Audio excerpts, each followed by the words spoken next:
ہمارے گاؤں میں ایک بہت بڑا میلہ ہوتا، میں ہر سال امی کے ساتھ اس میلے پہ تو جاتی مگر بس سیر و تفریح کے مقصد سے۔ ایک جگہ وہاں بہت رش لگا ہوا تھا، میں آگے گئی تو حیرت کی انتہا نہ رہی، کیونکہ وہاں پیر صاحب تھے اور گاؤں کے آدمی اپنی بیویوں کو لیے پیر صاحب کے پاس کھڑے تھے تاکہ جب وہ امید سے ہوں تو ان کے ہاں بیٹے پیدا ہوں۔ مجھے لوگوں کے شرک کرنے پر حیرت ہوئی۔ یہ بات ٹھیک تھی کہ اللہ نے لوگوں کے ہاتھوں میں شفا رکھی، مگر کسی انسان پر اتنا اندھا اعتماد کر لینا کہ وہ بیٹا دے سکتا ہے، یہ شرک کے زمرے میں ہی آتا تھا۔ مجھے اس جگہ سے الجھن محسوس ہونے لگی تو میں وہاں سے چلی گئی، مگر میں کچھ کرنا چاہتی تھی، اپنے گاؤں کے لوگوں کو سیدھا راستہ دکھانا چاہتی تھی، مگر میں تنہا یہ سب نہیں کر پا رہی تھی۔ مگر اس وقت میرا ساتھ دینے کے لیے کوئی بھی موجود نہیں تھا۔ میں جوان ہو چکی تھی، امی اب میری شادی کرنا چاہتی تھی۔ رشتہ دیکھنے لگی تو ہر رشتے سے مسلسل انکار ہوتا آ رہا تھا۔ وجہ میری صاف گوئی تھی۔ امی مجھے اکثر سمجھاتی کہ دنیا کا اتنا سچ ہضم نہیں ہوتا کہ تم سب کے سامنے خاموش رہا کرو۔ میں چاہتی ہوں تمہاری جلد سے جلد شادی ہو جائے اور میں اپنے فرض سے ادا ہو جاؤں۔ یہ معاشرہ ایسا ہے کہ جہاں آپ کو سچ بولنے سے روکا جاتا ہے اور جھوٹ بولنے والے کے آستانے بن جاتے ہیں جو لوگوں کو دھوکے میں رکھ کر پیسہ بٹورتے ہیں۔ مجھے امی کی بات پر بہت دکھ ہوا مگر ان کی مجبوری سمجھ کر خاموش رہی۔ میں امی پر بوجھ نہیں بننا چاہتی تھی مگر میں اپنی عادت کو نہیں بدل سکتی تھی۔ ایک روز ہمسائی ہمارے گھر آئی اور اس نے ایک رشتہ بتایا جس پر امی راضی ہو گئی۔ رشتہ دیکھا تو امی کو لڑکا پسند آ گیا اور ان لوگوں کو میں پسند آ گئی۔ رشتہ ہوا تو انہوں نے جلدی شادی کی رٹ لگا دی۔ امی بھی جلدی شادی کرنا چاہتی تھی، شادی کی تیاریاں عروج پر تھیں اور پھر وہ وقت آ گیا جب میرا نکاح ہونے والا تھا۔ نکاح ہوا تو مجھے رخصت کر کے میرے شوہر کے گھر بھیج دیا گیا۔ میرا شوہر پڑھا لکھا تھا، باقی تمام لڑکیوں کے شوہر کی طرح مجھ پر کوئی ظلم نہ کیا تھا۔ میرا شوہر میری عزت بہت کرتا تھا، مجھے پلکوں پہ بٹھا کے رکھتا تھا۔ میری ساس پہلے پہل مجھ سے بہت محبت کرتی، میں ان کی اکلوتی بہو تھی، وہ مجھ پر جان چھڑکتی تھی۔ مجھے ایسے لگنے لگا جیسے میرا گھر ایک جنت ہے، میں اپنے سسرال میں راج کرتی تھی۔ امی بھی بہت خوش تھی کیونکہ امی کی تمام فکریں ختم ہو چکی تھی۔ میری شادی کو 1 سال ہونے کو آ گیا مگر میرے ہاں کوئی اولاد نہ ہوئی۔ میرے شوہر نے پہلے کبھی مجھے تانا نہ دیا تھا مگر اب میری ساس کا رویہ مجھ سے کچھ کھینچا کھینچا رہنے لگا۔ میری ایک ہی نند تھی جس کی شادی میری شادی کے 1 مہینے بعد ہوئی تھی، اس کی شادی کو ابھی 3 مہینے گزرے تھے جب وہ امید سے ہوگی۔ میری ساس مجھے ہمیشہ یہ کہتی کہ جلدی سے جلدی اب مجھے اپنے پوتے پوتیوں کا چہرہ دیکھنا چاہتی ہوں۔ میرے شوہر جب رات کو کام سے واپس آتے تو میں انہیں ساس کی کئی باتیں بتا دیتی۔ پہلے تو وہ مجھ سے نرمی سے سمجھاتے رہے مگر اب وہ مجھ سے چڑھنے لگے۔ اب جب میں ساس کی شکایت اپنے شوہر سے کرتی تو وہ دو ٹوک الفاظ میں کہتے وہ میری ماں ہے، میری اور ان کی میرے بچوں کے چہرے دیکھنے کی خواہش ہے، میں اب ان کو یہ خواب دیکھنے سے تو روک نہیں سکتا۔ میری ساس نے میرے شوہر کو مشورہ دیا کہ کیوں نہ گاؤں کے پیر بابا کو دکھا دیا جائے۔ اپنی ساس کی بات سن کر تو میرے رونگٹے کھڑے ہو گئے۔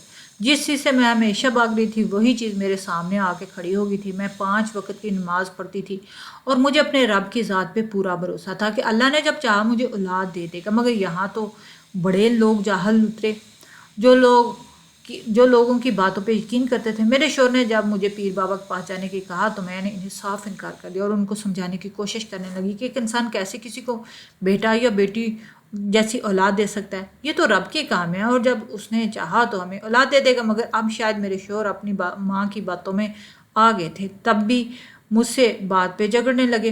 بات طلاق تک پہنچ گئی۔ میں طلاق لے کر اپنے گھر کیسے جاتی مگر میری ضد تھی کہ میں کسی بھی صورت پیر بابا کے آستانے پہ نہیں جاؤں گی، مگر میری ضد زیادہ دن تک نہ چل سکی اور میرے شوہر باضد ہو گئے کیونکہ مجھے پیر بابا کے پاس لے جائیں گے۔ میرے شوہر مجھے پیر بابا کے آستانے پہ چھوڑنے جا رہے تھے مگر میں جانے سے انکار کیا تو اسی وقت میرے شوہر نے اسی رات مجھے نیند کی دوائی پلائی اور زبردستی پیر جی کے آستانے پر لے گئے۔ مجھے اپنی کوئی ہوش نہیں تھی اور جب میری آنکھ کھلی تو اچانک سامنے کا منظر دیکھ کے میری روح لرز گئی کیونکہ وہاں تو اور بہت سی عورتیں موجود تھیں۔ پیر صاحب کا آستانہ تو بھرا پڑا تھا، لوگ اندھا دھند اعتماد کر کے پیر صاحب کے پاس بیٹا لینے آ رہے تھے۔ پیر بابا کا آستانہ بہت بڑا تھا، جگہ جگہ الگ کمرے بنے ہوئے تھے اور ہر کمرے میں کوئی نہ کوئی پیر صاحب کا مرید بیٹھا ہوتا جو پیر صاحب کے نقشے قدم پہ چل کر لوگوں کو بیٹے دینے کی گواہیاں دے رہے تھے۔ میں جس حال نما کمرے میں بیٹھی تھی وہاں ہر عورت اپنی باری کا انتظار کر رہی تھی، ہر طرف گہما گہمی کا عالم تھا، کوئی آ رہا تھا تو کوئی جا رہا۔ میں بھی وہاں بیٹھی اپنی باری کا انتظار کر رہی تھی۔ اچانک میرے سامنے ایک عورت آ کے بیٹھ گئی مگر اس کا چہرہ گھونگھٹ میں چھپا ہوا تھا۔ مجھے وہ عورت کافی عجیب لگ رہی تھی کیونکہ اس کے ہاتھ پیر مریدوں جیسے تھے۔ میں نے جب اسے پوچھا کہ وہ کہاں سے آئی ہے تو بہت باریک آواز میں کہنے لگی میں شہر سے آئی ہوں اور اپنا یہاں علاج کروا رہی ہوں۔ میں نے جب اسے پوچھا کہ اسے کون سی بیماری لا کے، تو کہنے لگی میری شادی کو 8 سال ہو چکے مگر میں اب تک امید سے نہیں ہوئی۔ میرے شوہر نے مجھے گھر سے نکال دیا، جب تک اپنی گود میں بچہ لے کر نہیں آئے گی تب تک اس گھر میں آنے کی تمہیں اجازت نہیں ہے، اور پھر پھوٹ پھوٹ کر رونے لگی۔ میں نے اسے حوصلہ دیا، سمجھایا کہ انسان دوسرے انسان کو اولاد نہیں دے سکتا، یا تو جہالت کی انتہا ہے۔ میں نے ان سے پوچھا کیا وہ بھی ان باتوں پہ یقین رکھتی ہے کہ ایک انسان کے پاس جانے سے بیٹا ہوگا یا اولاد ہو جائے گی؟ وہ تلخی سے مسکرائی اور مجھے کہنے لگی میں نے ایم فل کیا ہوا ہے، بس نصیبوں سے ہار گئی ہوں، ورنہ میری جتنی قابل لڑکی پورے خاندان میں کوئی نہیں تھی۔ اب جب والدین کے سر پر آ کر بیٹھنا پڑا تو وہ چاہتے ہیں کہ میں جلد سے جلد اپنے گھر واپس چلی جاؤں، اور شوہر کی شرط کے مطابق میں جب تک اپنی گود میں بچہ لے کر نہیں آؤں گی میں اس گھر میں نہیں جا سکتی۔ میرے پاس بیٹھی عورت کی بات سن کر بے حد افسوس مجھے ہوا۔ ان لوگوں پر بھی غصہ آ رہا تھا جنہوں نے عورت کو بھیڑ بکری سمجھ رکھا تھا۔ ایسا گاؤں پہلی بار نہیں ہو رہا تھا، ہر دوسری بیٹی کو گھر سے بے گھر کر دیا جاتا، اس پر اس بات کا زور ڈالا جاتا کہ وہ بیٹا پیدا کر کے لائے۔ وہاں بیٹھے ہی میرے دماغ میں ایک دم سے ترکیب آئی۔ میں نے اپنے ساتھ لڑکی کو غور سے دیکھا، مجھے رضامندی لگ رہی تھی، دکھوں سے ہاری غموں کی ماری وہ میرے جیسی تھی۔ میں نے باتوں باتوں میں سے کہا کہ میں یہ سب ختم کرنا چاہتی ہوں۔ غور سے مجھے دیکھنے لگی۔ جب میں نے اپنی پوری ترکیب بتائی، میں نے اسے بتایا کہ میں اس کے خلاف ہوں، مگر میرے شوہر نے مجھے زبردستی یہاں بھیجا، جبکہ میں شادی کے 1 سال تک میرا شوہر مجھے اپنی پلکوں پہ بٹھا کے رکھتا تھا، مگر اب اپنی والدہ کے کہنے پر پیر بابا کے آستانے پہ بھیج دیا۔ مگر میں اپنی زندگی کی ڈور ایسے شخص کے ہاتھوں میں نہیں پکڑا سکتی جو دھوکے باز ہو۔ ہم تو اتنا نہیں جانتے کہ ان بند کمروں کے پیچھے نہ جانے کون سی بے حیائی پھیلا رہا ہے۔ میں ابھی اس عورت سے باتیں کری تھی، اچانک پیر صاحب کے کمرے سے ایک عورت کے چیخنے کی آوازیں آنے لگی۔ میں ایک دم چونکی، عورت کی خوفناک چیخوں سے میرا وجود لرز گیا تھا۔ مجھے ان کی چیخوں سے خوف محسوس ہونے لگا۔ اس سے پہلے کہ میں اٹھ کر پیر صاحب کا دروازہ کھٹکھٹاتی، اچانک سے ایک پیر صاحب کے کمرے کا دروازہ کھلا اور ایک لڑکی جس حالت سے باہر نکلی میرے رونگٹے کھڑے ہو گئے۔ اس کی حالت بہت عجیب تھی۔ وہ خاموشی سے سر جھکائے، خود پہ چادر اوڑھے، نظریں جھکائے آستانے سے نکلتی چلی گئی۔ مجھے خطرے کا احساس ہوا تو میں بھی وہاں سے خاموشی سے نکل آئی اور اپنی والدہ کے گھر آ گئی۔ میں نے اپنی ماں سے کہہ دیا کہ میں اب کبھی بھی اپنے سسرال واپس نہیں جاؤں گی۔ والدہ تو میری بات پہ کافی حیران ہوگی، کہنے لگی تمہارا شوہر تم پہ جان چھڑکتا اور تم ہو کہ ناشکری ہو۔ میں نے والدہ کی ہر بات بتائی اور ان سے کہا کہ میں ہرگز ایسے شخص کے پاس نہیں جاؤں گی جہاں پر آپ کی عزت بھی محفوظ نہ ہو۔ وہ کوئی پیر بابا نہیں بلکہ دھوکے باز فریبی ہے جو اپنی ہوس مٹانے کے لیے معصوم عورتوں کو استعمال کرتا ہے اور بیٹے دینے کے دعویٰ کرتا ہے۔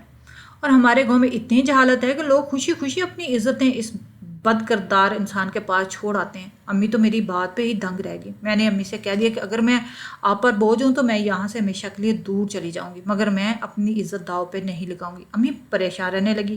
میرے سسرال میں بھی کوئی مجھے لینے نہ آیا۔ امی کے گھر تو مجھے پہلے پہل کچھ سکون رہا، مگر اماں ابا کے حالات ایسے تھے کہ مجھے مزید اپنے ساتھ نہیں رکھ سکتے تھے۔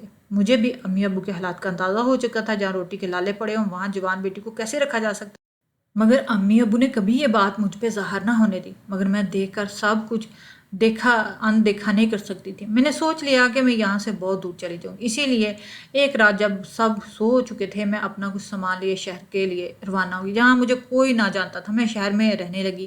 میں گاؤں میں امی ابو کو تنہا چھوڑ آئی تھی۔ میرا سسرال بھی چونکہ اسی گاؤں میں تھا تبھی میرا وہاں رہنا غیر مناسب تھا۔ شہر میں آتے ایک یتیم خانے میں رہنے لگی، مگر میں اپنے پیروں پہ کھڑا ہونا چاہتی تھی۔ میں نے اپنی پڑھائی کا فائدہ اٹھایا اور ایک جگہ نوکری کرنے لگی۔ نوکری بہت اچھی تھی، تنخواہ بھی مجھے اکیلی کے لیے بہت زیادہ تھی۔ تبھی میں نے اپنے پیسے جوڑنا شروع کر دیے۔ میں بہت اونچے اونچے خواب دیکھ رہی تھی اور ان کی تعبیر جیسے شاید ممکن نہیں تھی، مگر میں نے ہمت نہیں ہاری اور اپنے اللہ پہ بھروسہ نہیں چھوڑا تھا۔ میں گاؤں میں بے بس اور لاچار عورتوں کو اپنے ہاں پناہ دینا چاہتی تھی، جن کے شوہر اولاد نہ ہونے پر ان کو گھر سے نکال دیتے، ماں باپ ان کو گھر میں واپس لانے پہ رضامند نہیں ہوتے۔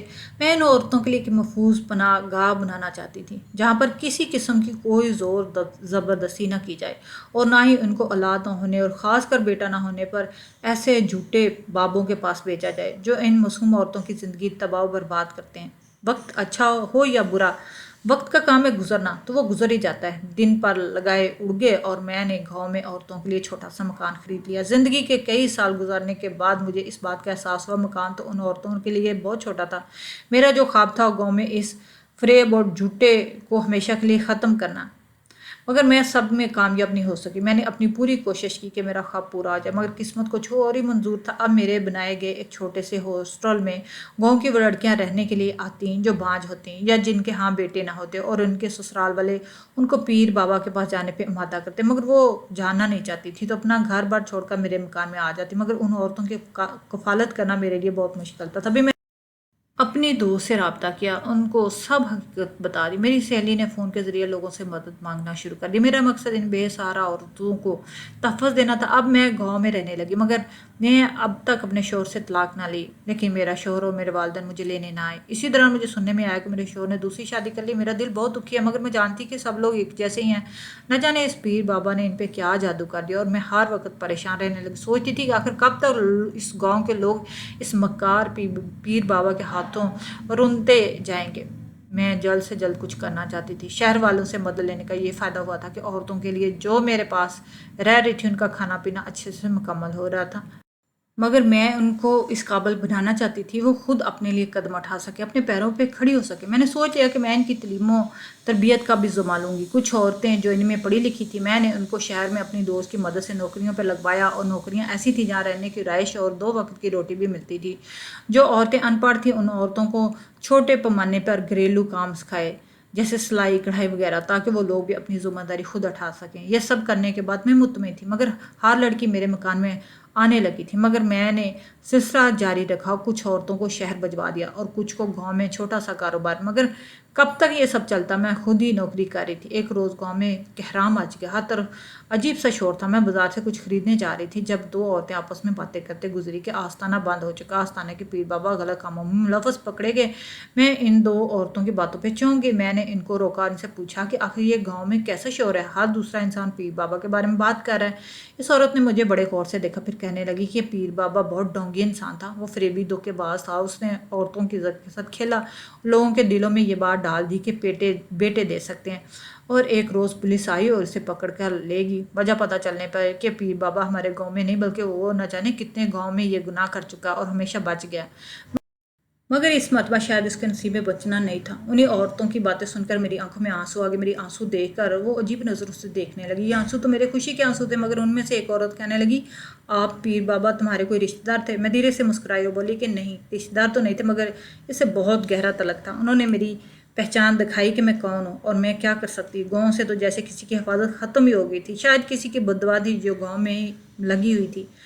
اب جیسے اس بددعا کا اثر ختم ہو چکا تھا، ہر طرف پرسکون ماحول اور خاموشی خاموشی تھی۔ پہلے جیسے ہر شخص کے چہرے پہ عجیب سی بے چینی نظر آتی، اب ایسا کچھ نہیں تھا۔ گاؤں بھر میں پہلے جب کسی بیٹے کی شادی ہوتی ہر بچی گھبرائی رہتی، مگر اب تو ہر کوئی خوشی خوشی اس سنت کو پورا کر رہا تھا۔ اس سنت کو کچھ لوگوں نے مل کر بوجھ بنا دیا۔ پہلے عورتیں اس سنت سے بھاگا کرتی تھی، مگر اب ہر کوئی خوشی خوشی کر رہا تھا۔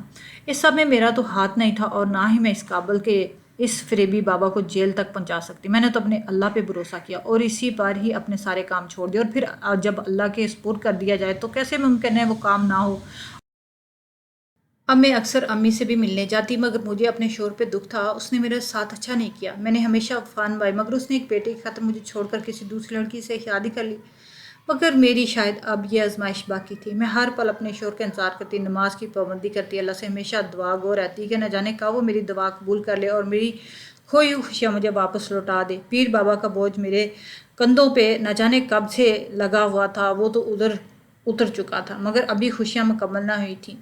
گھنٹوں دنوں میں، اور دنوں ہفتوں میں، اور ہفتے مہینوں میں، اور مہینے سالوں میں، نہ جانے کیسے گزر گئے۔ 5 سال کا وقت مزید گزر گیا۔ ایک روز میرے گاؤں والے گھر کا دروازہ کھٹکھٹانے کا وقت آیا، اس لیے میں دروازہ خود کھولنے گئی۔ مجھے تو کافی حیرت ہوئی اس وقت کون آیا، مگر میں نے جیسے دروازہ کھولا میری حیرت کی انتہا ہی نہ رہی۔ وہ سامنے کھڑے شخص کو دیکھ کر میری تو آنکھیں پھٹی کی پھٹی رہ گئی، مارے خوف کے میرا جسم لرز کے رہ گیا۔ مجھے سب کی امید نہ تھی، شاید میں اس سب کے لیے تیار بھی نہ تھا۔ تب یہ ایک دم مجھ پر خوف طاری ہوا۔ سامنے کھڑے شخص کو دیکھ کر میری آنکھوں میں آنسو بہنے لگے، کیونکہ وہاں کوئی اور نہیں بلکہ میرا شوہر کھڑا تھا۔ اس کا چہرہ جھکا ہوا تھا، ہاتھ بندھے ہوئے تھے، جیسے کوئی گناہ گار کسی بے قصور کے سامنے خاموشی سے ندامت سے کھڑا ہو۔ مگر پھر اچانک میرے شوہر نے میرے آگے ہاتھ جوڑ دیا، تو میں ایسا نہیں چاہتی تھی کہ میرے سامنے میرا شوہر ہاتھ جوڑے۔ میں نے ان کو نرمی سے کہا کہ میں نے آپ کو معاف کر دیا۔ یہ شاید میرے صبر و شکر کی آخری انتہا تھی۔ معاف کرنا اتنا آسان ہے، مگر جب سامنے شوہر ہو تو عورت کا دل موم ہو ہی جاتا، پھر چاہے شوہر نے جتنی مرضی تکلیفیں دی ہوں۔ میں نے اپنے شوہر کو معاف کر دیا، مگر میں نے ان سے ایک وعدہ لیا کہ وہ گاؤں کی تمام عورتوں کو جو کسی نہ کسی وجہ سے اپنے گھر کو چھوڑ کر آئی ہیں ان کا حق دلوانے میں میری مدد کرے۔ میرا شوہر جٹ سے مان گیا۔ میں نہ پوچھا ان سے کہ اس کی دوسری بیوی کا ہے، نہ میں نے کبھی کوئی ذکر کیا، نہ میں نے اپنے شوہر کے ساتھ کوئی بھی ایسی بات کی، اور پھر اس کے ساتھ مل کر گاؤں بھر کے لوگوں کی حقیقت لوگوں تک پہنچائی، اور لوگ وہ بھٹک چکے تھے ان کو وہ راستہ دکھایا جیسے مانگنے سے رب بھی مل جاتا ہے اگر نیت سچی اور کوشش پکی ہو تو۔ سب تو نہیں مگر بہت سی عورتوں کو ہم نے مل کر ان کا مقام واپس دلا دیا۔ کچھ عورتیں جو اپنے پیروں پہ کھڑی ہو چکی تھیں اپنے دلوں میں اپنے شوہر کے لیے نفرت نہیں نکال سکی، انہوں نے گھر واپس جانے سے انکار کر دیا، مگر میں نے ہمت نہ ہاری اور ان کو نرمی سے ہر بات سمجھائی کہ گھر کی چھت کے لیے وہ سب خود کی ذات سے لڑ رہی ہیں تو پھر گھر کی چھت میں رہ کر وہ کما سکتی ہیں، اور اگر کسی کی طرف بوجھ نہیں بننا چاہتی تو اپنے شوہروں کے ساتھ رہ کر بھی وہ کما سکتی ہیں۔ میری اتنی کوشش کے بعد چند ایک عورتوں کے علاوہ سب کو اپنے گھر مل گئے تھے، ان کے شوہر اب ان کے ناز نخرے تک اٹھاتے تھے، اور یہ سب کر کے میں مطمئن تھی کہ دنیا میں رہنے کا حق ادا کر چکی۔ میری شادی کو 10 سال گزر چکے، اور 10 سال بعد اللہ نے میری گود بھر دی۔ اللہ نے مجھے 2 جڑواں بیٹے دیے جو پورے گاؤں کے لیے ایک سبق بن کے آئے تھے کہ اب تو نہ پیر بابا اور نہ کوئی آستانہ۔ یہ ہمارے ایمان کی کمزوری ہے جو ہم خدا کے علاوہ لوگوں کے پاس در در کی ٹھوکریں کھانے کو جاتے ہیں اس امید کے ساتھ کہ وہ ہمیں بیٹے دے، مگر اللہ کے سوا کوئی اولاد جیسی نعمت نہیں دے سکتا۔ غم کے بادل جھڑ چکے تھے، خوشیوں نے ہر طرف اپنے ڈیرے ڈال لیے تھے۔